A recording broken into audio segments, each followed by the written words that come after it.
એક તો diet very very important. તો ટ્રીટમેન્ટ ઓફ પીસીઓમાં પણ ડાયટ અને એક્સરસાઇઝ સૌથી પહેલા આવે. Diet exercise, diet exercise, diet exercise. V keep repeating this. જે પણ પીસીઓ આવે, તમે healthy diet, healthy exercise, junk food ઓછું કરવાનું, eat fresh vegetables, fresh fruits. જે બધા પ્રેઝર્વેટિવ્સ આવે છે, a lot of them have been postulated કે એમાંથી પીસીઓ ઇવેન્ચ્યુઅલી આવી શકે છે. તમે એક સાદું કેચઅપની બોટલ લેજો, એમાં તમે નીચે વાંચશો તો લખ્યું છે ક્લાસ 2 પ્રેઝર્વેટિવ્સ પ્રેઝન્ટ. બહુ ઓછા કેચઅપ હશે જેમાં હશે કે આ પ્રેઝર્વેટિવ્સ નથી, right? So something as simple as that એમાં પ્રેઝર્વેટિવ્સ છે.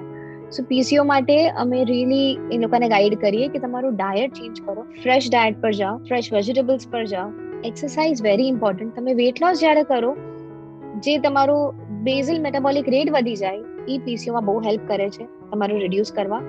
અને ધેટ્સ ઇટ. મેઇન જ્યારે પણ તમને એવું લાગે કે તમને આ પીસીઓ આવે છે, ડોન્ટ વેટ, ડોન્ટ હેઝિટેટ, ડરવાનું નહીં. એવું કઈ મોટું બીમારી નથી.